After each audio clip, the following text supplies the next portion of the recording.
stomp him in the nuts. Stomp him in the nuts. I'ma stomp him in the nuts. Stomp him in the nuts. Stomp him in the nuts.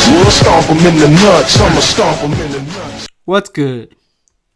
So before Juanma Lopez started getting beat up by Orlando Salido, and before he started slurring his speech and getting beat up by youngsters like Francisco Vargas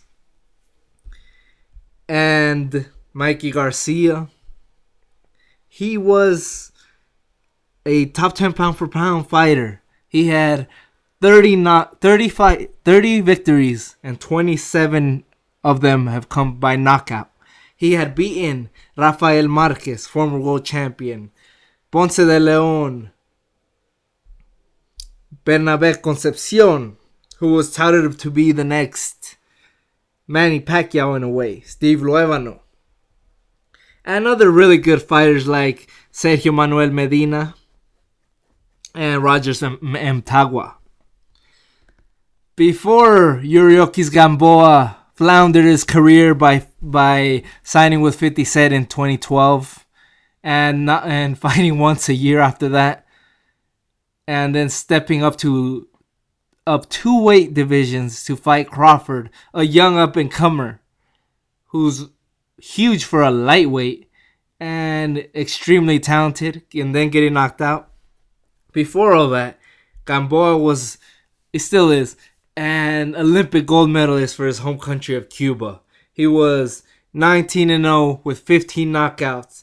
He had blasted Rogers Mtagua, who Juanma had gone the distance with and was a lot of trouble with him. He beat up Orlando Salido, who would later knock out Juanma Lopez. He was the WBA world champion. Juan Manuel Lopez was the WBO featherweight world champion. So why didn't they fight? What was the reason? They were both in the same division. They were both world champions. They were both with the same promoters. If you wanna say that rival promotions is a reason that fighters can't fight, they were both with Top Rank. So why didn't this fight?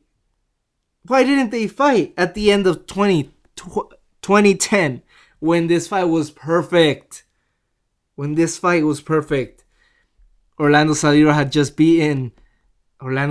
had just lost to Gamboa. And Juanma Lopez had just beaten his best victory, Rafa Marquez. So why didn't they fight? Bob Arum said he didn't want them to fight yet because he wanted to let this fight marinate, to let this fight grow in popularity, to let both of these fighters grow in popularity, so when they did fight, it would be a type of mega fight. What happens next? As I already told you, the next fight was Gamboa versus Jorge Solis. Man, this was the best Gamboa ever looked. If you want to see Gamboa at his finest, check out this fight, man. He looked like a mini freaking Mike Tyson in this fight. I was like, whoa. And I always believed Gamboa would beat Juanma Lopez. I never got a chance to prove it right, but I do believe that would have happened. But it would have been a great fight. Anyway, Juanma goes up against Orlando Salido. Great fight. Gets stopped in the 8th. His first loss of his career.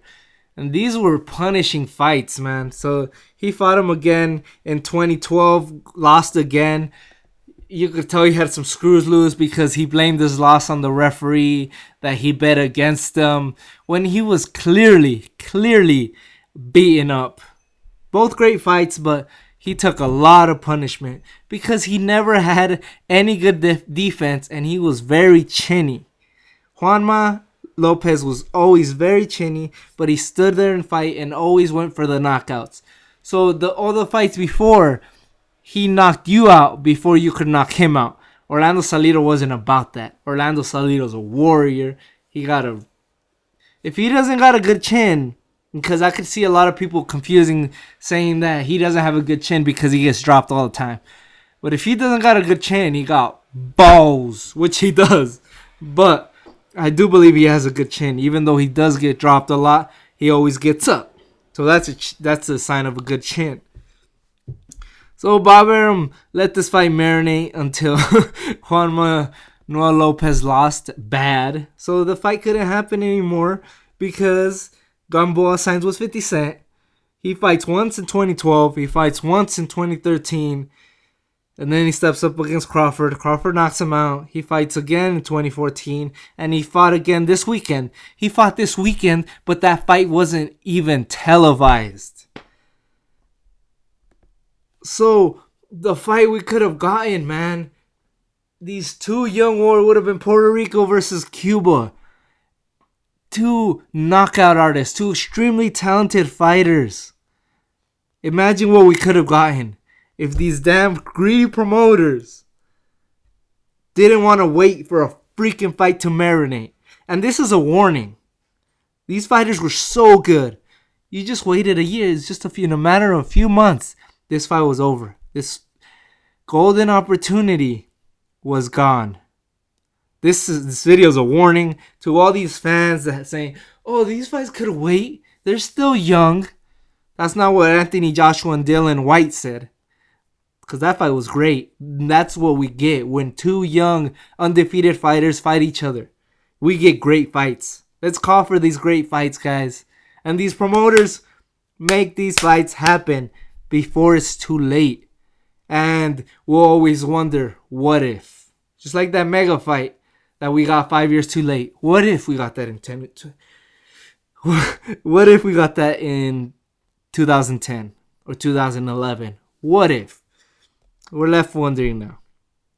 Everybody, thanks for watching.